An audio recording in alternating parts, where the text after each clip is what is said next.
పండుగలు మన సంస్కృతి సంప్రదాయంలో ఒక భాగమని, వారసత్వాన్ని గుర్తు చేసే ఆనంద వేడుకలని హైదరాబాద్ ఫిల్మ్ నగర్ కల్చరల్ సెంటర్ అధ్యక్షుడు కెఎస్ రామారావు అన్నారు. కాగా ఎఫ్ఎన్సీసీ ఆధ్వర్యంలో దాండియా బతుకమ్మ వేడుకలను ఘనంగా నిర్వహించారు. జ్యోతి ప్రజ్వలనతో కార్యక్రమం ప్రారంభించారు.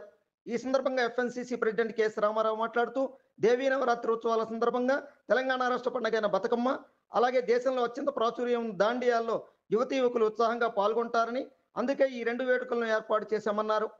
FNCC general secretary Tummala Rangarao మాట్లాడుతూ, కల్చరల్ సెంటర్లో ఏర్పాటు చేసే కార్యక్రమాల్లో సభ్యులంతా ఉత్సాహంగా పాల్గొంటారనే ఉద్దేశంతోనే ఈసారి దాండియా బతుకమ్మ పండుగలకు భారీ ఏర్పాట్లు, అలాగే ప్రత్యేక వంటకాలను సిద్ధం చేశామన్నారు.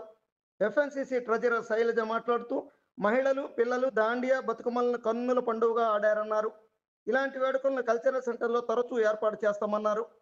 ఈ కార్యక్రమంలో FNCC vice president SN Reddy, joint secretary సదాశివరెడ్డితో పాటు committee members Kaja Suryanarayana, K Murali Mohan Rao, Edida Raja, S Navakanth, Bhaskar Naidu, Balaraju, VV Gopalakrishnaraju, CH Varaprasadarao, Koganti Bhavani, media committee chairman Bhagiratha, cultural committee chairman Suresh Kondeti, సభ్యులు పద్మజ, శివ తదితరులు పాల్గొన్నారు.